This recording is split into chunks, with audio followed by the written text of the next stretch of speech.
कैसे हो। आशा करते हैं कि आप लोग बहुत अच्छे होंगे।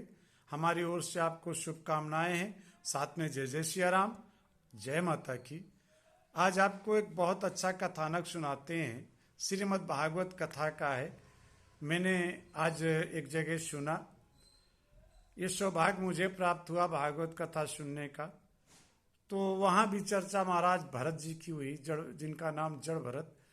आचार्य ने वहाँ बताया भी कि जड़ भरत का मतलब मूर्ख होता है। श्रीमद् भागवत की कथा में मैं भी जड़ भरत की कथा कहता हूँ। व्यास जी ने जड़ भरत लिखा ही है। और एक कथा है, हमारे शास्त्रों में भी ये कथा है। और हम लोग एक चीज और भी जानते हैं कि भरत ने तपस्या किया। भरत नाम के जो राजा हुए उन्होंने तपस्या किया। तपस्या करते करते उनको मृग शावक से मोह हो गया। एक हिरण के बच्चे से प्रेम हो गया, ले आए। जब वो बच्चा चला गया आश्रम से तो उसके विरह में उन्होंने प्राण त्याग दिए। तो अंते मति सा गति, उनको मृग यौन प्राप्त हो गई। लोग कहते हैं कि मनुष्य यौन प्राप्त होने के बाद, क्योंकि मनुष्य यौन ऐसी है, बड़े भाग मानुष तन पावा, सुर दुर्लभ सदग्रंथन गावा। बड़े भाग से मनुष्य यौन मिलती है। अगर मनुष्य यौन में कोई अपराध हो जाए तो फिर 84 लाख योनियों में भ्रमण करने के बाद पुनः मनुष्य यौन प्राप्त होती है। महाराज भरत के साथ ऐसा नहीं हुआ। भरत ने तो सृष्टि का नियम बदल दिया। भरत ने शास्त्र का नियम बदल दिया। भरत ने प्रकृति का नियम बदल दिया। भरत को मृग यौन प्राप्त हुई, लेकिन मृग यौन के तुरंत बाद भरत को एक ब्राह्मण परिवार में जन्म मिला। वहां पर इनका नाम जड़ भरत रखा गया। मृग यौन में भी अपने भरत राज्य की बातें याद रही, तपस्या याद रही। और जब ब्राह्मण यौन में गए, ब्राह्मण के यहाँ उन्होंने जन्म लिया, ब्राह्मण के घर में जन्म लिया मनुष्य यौन में, तब भी उनको ये बात याद रही कि हम मृग यौन में जा चुके हैं। उसके बाद सौभाग्य से ब्राह्मण के घर में जन्म मिला है मुझे। तपस्या करने लगे। अनेक प्रयत्न किए इनके भाइयों ने कि कुछ घर का काम करें, इन्होंने नहीं किया। ये सभी लोग जानते हैं। घर से निकाल दिया गया इनको। जा कर के जंगल में चले गए। संयोग की बात हुई। एक दिन महाराज, जो कपिल मुनि के शिष्य हैं, राजा रहुगण, वो भी बहुत बड़े ज्ञानी हैं।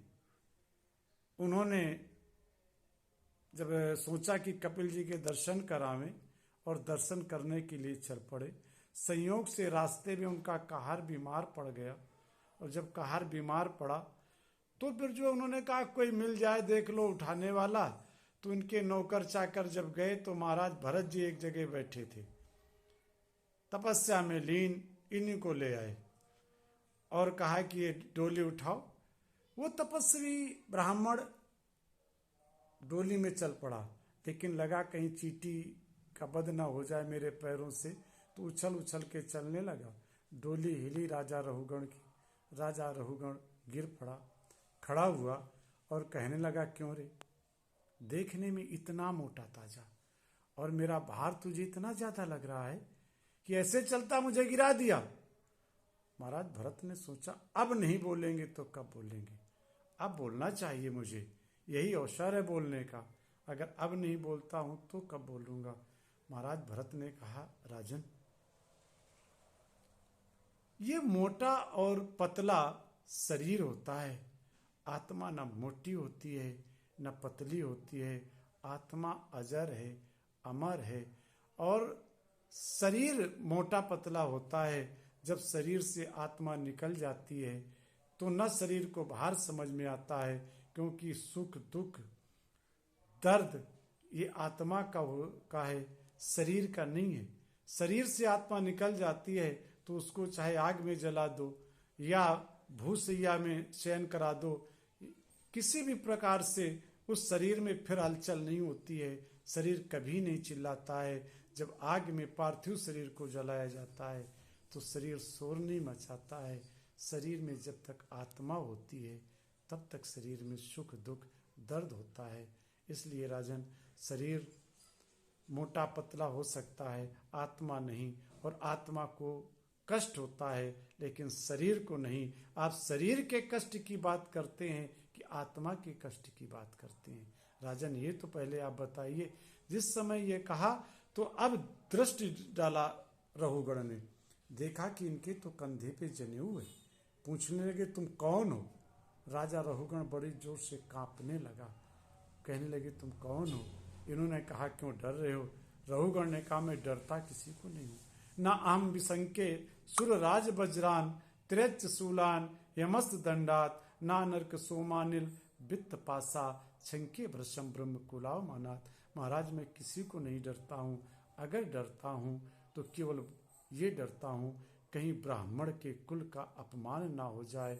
अहम विसंके ब्रह्म कुलाव मानात, मैं तो अगर डरता हूँ तो केवल ब्राह्मण के कुल के अपमान को, और किसी को नहीं डरता हूँ। ना नरक सोमा निलवित पासा छंके प्रसम ब्रह्म कुलाव मानात, मैं केवल ब्राह्मण के कुल को डरता हूँ। तुम कौन हो? महाराज भरत मुस्कुराए, बोले तुम जा कहाँ रहे हो? बोले हम कपिल मुनि के आश्रम सांख्य शास्त्र का अध्ययन करने जा रहे हो हमारे गुरु जी। इन्होंने कहा किसी संत से मिलने के लिए ऐसे जाया जाता है जैसे आप जा रहे हैं, डोली पे बैठ करके। राजा रहुगण ने वहीं पर डोली छोड़ दिया और डोली छोड़ करके इनको प्रणाम करके पैदल चले गए। जिस भरत के लिए रहुगण जैसा ज्ञानी राजा ने कहा हो कि ना हम विसंके सुराज वज्रान त्रेच शूलान यमस दंडात ना नरक सोमा नील वित्त पासा छंके भ्रशम ब्रह्म कुलाव मानात, उस ब्राह्मण को जड़ कैसे कहा जा सकता है? महाराज, व्यास जी ने किस भावना से लिखा? क्योंकि वो व्यास हैं, उनकी बात को काटना हम क्या किसी के बस में नहीं है।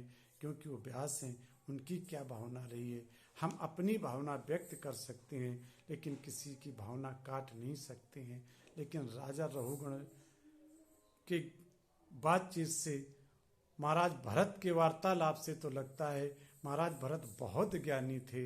इतने ज्ञानी थे जिन्होंने अपने तपस्या से सृष्टि के नियम में परिवर्तन ला दिया। ऐसे भरत को, ऐसे ब्राह्मण को बार बार प्रणाम है, कोटि बार प्रणाम है, जिन्होंने सृष्टि के नियम तक को बदल दिया। अपनी तपस्या से यही ब्राह्मण कर सकता है, ब्राह्मण बदल सकता है। क्योंकि जो है किसी ने कहा है कि ब्रह्म वंश की असप्रभुताई अभय होए सो तुम्हें डराई। विप्र वंश की असप्रभुताई अभय होए सो तुम्हें डराई। ये विप्र वंश की प्रभुता है कि उसको जो है, जो अभय होता है वो भी भय मानता है। इसलिए महाराज भरत जी को बार बार प्रणाम, बार बार प्रणाम, बार बार प्रणाम।